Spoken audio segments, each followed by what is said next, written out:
Lodrick, welcome to the cave. Hey man, it's a pleasure. What's going on, man? Great day for you, huh? A great Yeah, week, man. actually. It's been a cool week. Yeah, I'm excited. I'm still living in bliss this week. Yeah. So, so I was telling the listeners, the viewers are going to see you on Respect, which came out a few days ago, Yeah. correct? Uh-huh. Smokey Robinson, and it was a. From what I've seen so far, man, this looks like it's going to be a hit. Yeah, man. I'm really excited about it. We got some big names attached to it. Jennifer Hudson, Forrest Whitaker, Mary J. Blige, and a lot of like really cool Broadway icons. Yeah. So yeah, it's a film full of characters. It's a film full of characters that existed on this earth and left like a powerful mark in some way, capacity on this earth. So yeah, it's really cool. Yeah, I can't wait till we dive into that. But like one of the first things I like to ask my guests is like, so I was doing research on you, and I noticed that you were going to go in the acting world right away. You were looking to go into law. Yeah, man. No, I was gonna be a lawyer. I think I decided like my senior year in college that I was gonna try out the acting thing professionally, see how it worked. I moved to New York City, and the plan was to live in New York for like a year, and just take a little academic break and then prepare to go Okay. back to law school. But the acting bug bit me hard, and I was just like, you know what? I enjoy this. And then, my concept of success changed. Okay. I realized I could be happy and successful, and it just wasn't like based on the monetary value you can go out and make. You know what I mean? Yeah. Yeah. The acting bug bit me. New York City bit me, and I didn't want to go back home. Wow. How did you fall into it? Did you just like decided to try off like a play or something, or like just pick up Yeah. classes? No, that's exactly what happened. I've been doing plays since I was 7 years old. Okay. I did it in college. I moved to New York, and while I was working a corporate job, I was Okay. still doing plays. And then it got to the point where I was doing plays, I was doing films, I was doing TV, I was doing whatever you would book me for, commercials. Mm, And it got to a point where I couldn't do both. okay. And the decision was, do I continue to do the acting or do I rely on the corporate? And I was like, you know what? Let's stop doing it as a hobby and let's do it as a career. Yeah. Wow. So you just quit corporate right away. I quit corporate right away. Well, I had a mentor, man. Really cool story. I Okay. had a mentor who was really successful and I admired. And he was an officer of the corporation that I worked for. And one day he said, "Hey, come over to my place. I'll be barbecuing with my family. You'll get to meet them. Come and hang out." I get there, man, and there's all these expensive cars in front of the house. His kids have got like luxury cars. He's got a luxury car. The house is like huge. I walk in the back. There's a butler like that meets you at the door. Who has a butler, dude? You know what I mean? Yeah. Butler meets you at the door, walks me to the back. They don't even greet me. The butler greets me, walks me to the back, and everybody's chilling by the pool. And at some point, like throughout the day, people started dying down. I was like, I'll just stick around and chat with them. Yeah. And I said, "Man, you must be really happy." And he said, "What do you mean?" I was like, you're a big officer with this company. You represent something so cool to me. You got this big house. Your wife's got this fancy car. Your kids has got fancy cars. Like, you must be really happy. And he looked at me and he said, "What if I told you I wasn't?" Wow. I was like, "What?" He said, "What if I told you I wasn't?" He was like, "What if?" I was like, "That wouldn't make sense to me. You're gonna mess up my brain, man." And he says, "What if I told you I wasn't? And what if I told you if I could go back and change things, I would?" And then he says, "My advice to you is find something that you love that makes you happy and Mm. stick with it." He was like, "I wish someone could have given me that advice, so I'm giving it to you right now." Next week, I put in my notice and I was gone. I remember he called and told me, he said, "If you tell anybody I told you that story, I will tell them that you are a liar." Okay. Now go in peace and flourish. Yeah. Yeah. He didn't want to get in trouble. He didn't want to get in trouble, man, Yeah. but Yeah. no, I think it was some of the best advice that I've ever gotten in my life. You know what I mean? Yeah. Change the When you made trajectory. when you made that decision, did you give yourself like okay, I'm going to give it a year, 2 years to see what Yeah. happens, and if not, then I'll go back to law school and finish it? Was there Yeah. a thought like that? I was in the process of making that decision. I was already in the process of making that decision, and I needed like some type of guidance or some type of validation that it was okay for me to jump. And he gave it to me. He gave it to me in spades. Yeah, yeah. That's awesome. So yeah, let's talk about your new film, Respect. Like, first of all, like how exciting was this project for you? And I want to hear about the audition. It was originally for Smokey Robinson when you first went in there. Yeah, no, they hadn't had a role for Smokey just yet, And Okay. I remember in New York City, I had buddies that were like musicians, and one of them would be like, "Yo, Smokey." He was like, "I'm gonna call you Smokey every time I see you, man." He was like, "One day you're gonna play Smokey Robbins." This was like a decade Wow. ago, man. And really successful musician. And I was like, oh, whatever, man. I didn't get it. Then I met another musical friend that said the same thing, and I was like, oh, whatever, man. I don't look like this guy. Not a bad cat to look like, but I don't look like this guy. Anyway, um, and the audition, oh, the film came out. And I remember there was a film and there's a TV series. And I called my agent and I said, hey, listen, I know there's a film out and there's a TV series. Specifically, the film. If there's a role for Smokey Robinson, I need it. I want it. Let's get it. Wow. Talk about speaking things into the universe, man. Because 2 days later, she called me back and was like, hey, guess what?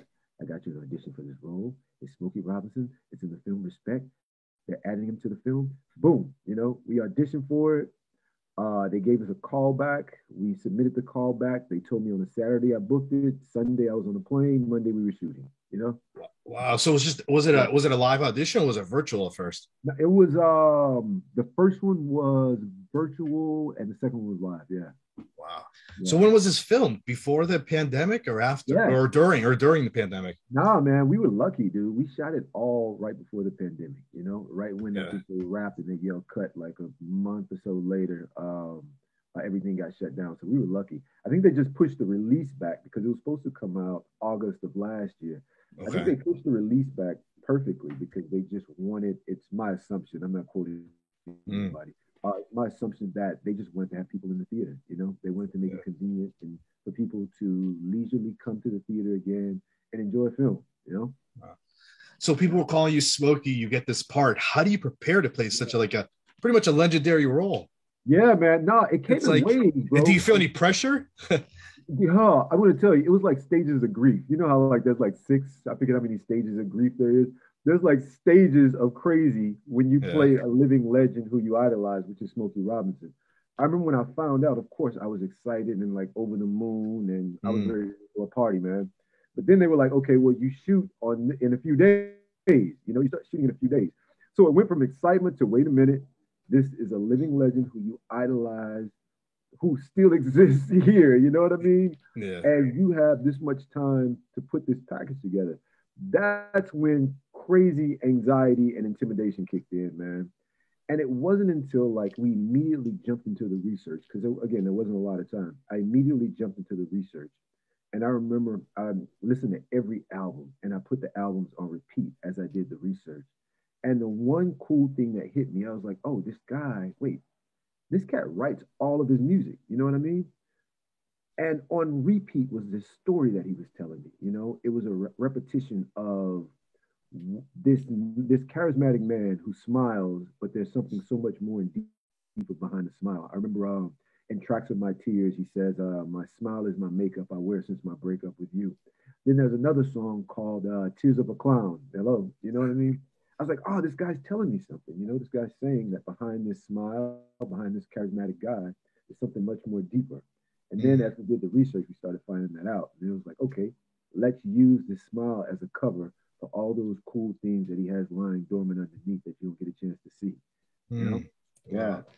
Do you like get a chance to read any books or anything quickly too, or like articles on him? And Yeah. I read a lot of articles, man. I read a lot of articles. But one of the big things was like YouTube videos. I was that like, was I my next wanted to question. see, yeah, I wanted to see his relationship with women specifically because in the film, his relationship is even though he was best friends with Aretha's brother, the movie is called Respect and it's about Aretha. So I wanted to specifically see the relationships that he had with Aretha. I remember watching. He did something with Aretha Franklin, and I think it was like Soul Train or something. And this day, Aretha Franklin did not seem like, I'm sorry, Miss Franklin didn't seem like she was in the mood. And Don Cornelius or whoever it is talking to her, and she's like, yeah, I just want to sing, I just want to perform. And out comes Smokey Robinson, and this woman lights up, man. Like she lights up like the sun. And then she leans into this guy and she smiles for like the whole time, you know. And right then I could tell that he was just a comfortable place for her, you know. He was a comfortable place in the midst of all the chaos and stuff that the music industry brought. But there was another specific one. It didn't involve Aretha Franklin. It involved, I believe it was Diana Ross. She's performing on this big stage, probably like Vegas or something. And Smokey Robinson does a surprise visit. And he walks down the aisle. And she's like, Smokey, what are you doing here? Da, da, da, da. And she's connecting with the audience. She won't look this man in the eyes. And the whole time, dude, follow me on this. He's staring at her because he knows something. He knows something like powerful about himself. So he's staring at her and she's like avoiding eye contact. And she's like, let's do a duet together in front of all these people, man. And the whole time she won't look. And then they start to sing. And I guess in her mind, it's like, let me build this connection between these two artists that are singing. She looks the man in the eyes, dude, and she can't stop staring, dude. She can't stop staring. And she leans in and she kisses this man on the mouth. Then she snaps to and sees all these people are watching. She turns away again, sings the song. Exact same thing happens. She makes eye contact. And you know, this guy's just sitting there the whole time, like staring at her. And that's when I realized, you know what, this man, this icon, is probably one of the most enchanting people that have graced the face of this earth, you know? And he knows the power of his enchantment, you know? He knew it from the moment he crashed this place, you know? So we wanted to, you know, we wanted to bring all those aspects of who this guy was, you know? Yeah. It's things that, I mean, any guy idolizes, you know, every guy wants to be that, you know? You want to Oh be yeah. enchanted, you want to be cool, you want to be smooth, you want to, or at least I do, you want to be someone that can light up a room, that can take Yeah. a frown and turn it into a big smile, that can make someone feel comfortable and safe around you, you know? Yeah. Yeah. That's great. Was there like a challenge playing this character? Like a little like any difficulties? Yeah. Yeah, Yeah. I think, like I said, you know, that was a small amount of time. So, like, you know, because I idolize this person, you know, you wanna give as much respect uh to a character like that. You Mm. want to do something that's going to make this person look at it and smile and feel like you know you did them justice. The voice was a finding the voice was a it was a challenge because it was like finding the voice in a small amount of time. You know, my voice is down here. His is like at the time in his early years, it was like Yeah. high. So, you know, finding that and strengthening that muscle so that I can endure it throughout a whole shoot date was like a difficult task, you know? Yeah. But we What found it. was Yeah. what was your Yeah. favorite thing about playing this character? My favorite thing. Um, Again, you know, the idea that I rarely get a chance to play good guys like that. I used to early in my career, but like I think I got caught up in playing guys opposite from myself that are you know that have some darkness to them, which I enjoy. Troublemakers. Yeah, yeah, yeah. But the idea of realizing that there's so many similarities between you and this guy, you know what I mean? You and this Mm. icon. I'm gonna stop calling him a guy. I'm just gonna call him an icon. There's so many similarities between you and this icon that I never thought of before, you know? And being able to tap into something that is naturally mine and probably accentuating it, you know, a lot more was really cool. Yeah, it was really cool. I think that was probably my favorite part about doing it outside of like working with a star-studded cast that was just the most supportive, the most driven to having a great product. You know, yeah. How awesome was Jennifer Hudson playing Aretha? She's so dope. Man. She's so dope. What a Like, what a voice on her. I mean, you know, who else? Who else could have done it? I Yeah. will be honest, man. My first day on set, my first scene that I shot was with Jennifer, Forrest Whitaker, Marlon Wayans, yeah, and Leroy McLean, who plays Cecil, her brother. Um, and I'm telling you, man, like I think and I don't wanna like state who she is, but she feels to me to be a person that wants people to feel good around her. You know, Mm. she's supportive, she's kind, she's warm. You know, she's giving. All the things that you want in a scene partner. You know, yeah, it's no wonder why she is a star that she is. And you know, the really cool thing, like you know, being in this industry, I've worked with some egos. You know, in the past, I've worked with some egos and people that are pretty self-indulged, you know. None of that here, man. Her, Forrest, Marlon, all of them were just like extremely kind, extremely outgoing, extremely supportive, just giving, wanting you to do your best, pushing each other to do their best. And again, like we're all creating like these love letters, so to speak, to these individual people who we're representing in this film.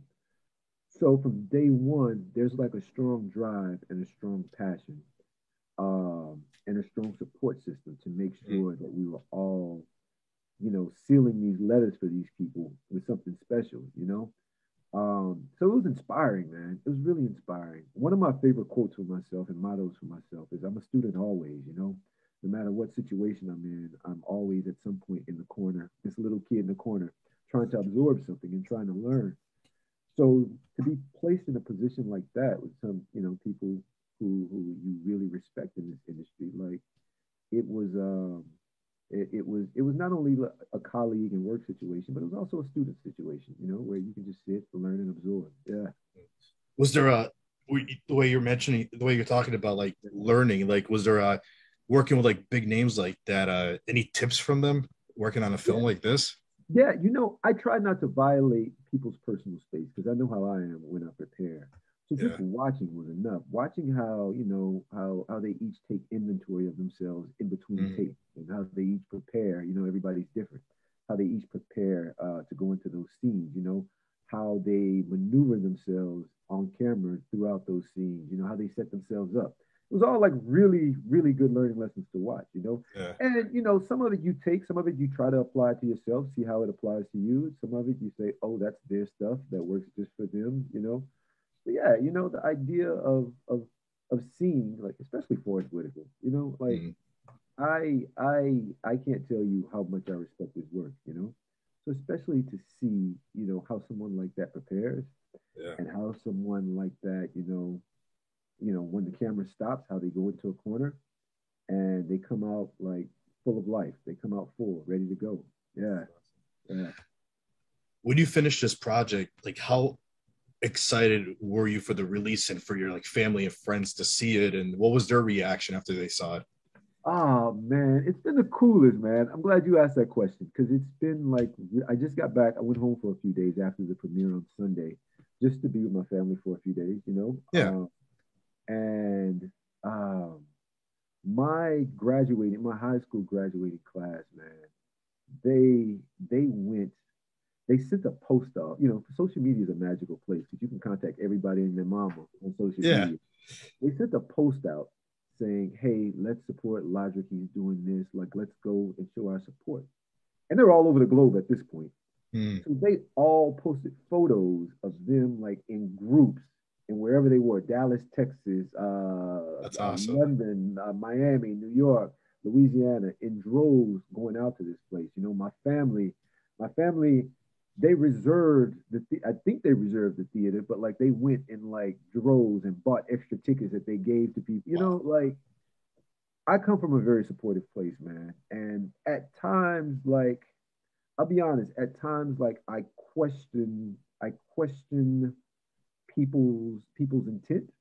But Mm. like this just took it all down for me, man. And it was a reminder like that there's genuine people that want the best for you, that have your back and want nothing in return other than to support and see greatness. And I think that dude, that it's I'm still beyond the moon with that, man. I'm still beyond the moon. Yeah, yeah. That's a And we're good all thing. It's looking like for it. it's like having like your best friend pretty much giving you his shirt off his back. Yeah, yeah, it is, So man. it's like, It is. I grew up in the middle child of four brothers, so those guys are like my safe place. You know what I mean? So whenever that safeness can be expanded to like a community like that, I'm like, it's a good feeling. And the funny thing is, man, my family, when I told them, I remember I told them that I was doing the movie and the character I was playing. Now you got strangers that are like, "Oh man, you look just like Smokey Robinson." I told my family this, and they were like, "Huh? You don't look they don't nothing see like it. this guy, man." And then they were like, "Wait, oh, I see it." Yeah, it was a crazy That's, transition, but that's it was awesome. cool. Yeah. So what's next for you? Any other projects? I know, like I mentioned before we went on the Yeah. air, that you worked on the Oval with Ed Quinn, past guest of Yeah. mine. Also, like, but what's next for you? Any other projects? that you're Yeah, working man, we on? got some things in the works. Right now, we're still in season 2. We just jumped back off of a mid-season roundup. So we're back on the Oval on Tuesday nights on BET 9/8 Central. Both Ed and I. Yeah, it's still going on. I think tonight is a big night. It's gonna be like all these secrets are revealed, and there's an explosion, and I just blew up my wife's the person that my wife's cheating on me with. I just ordered a drone. Ed and I just ordered a drone strike to blow this guy up. So it's Yeah. crazy, man. Yeah. No, the Oval right now, we're going back to promoting the Oval every Tuesday nights. Again, 9/8 Central on BET. And we're looking forward to seeing how this finale is going to turn out, man. So yeah, check That's it out. awesome. Yeah. Uh, and lastly, how can the viewers and the listeners find you on social media? Yeah, man. On Twitter, I'm Logic D. On Instagram, Logic D Collins. And Facebook, Logic D Collins. Yeah, I welcome new followers. I try to engage with them as much as possible. So I'm enjoying that. Logic, man, this was great, man. Thanks for coming on the show. Pleasure's mine, man. Thanks for Yeah, man, having me. this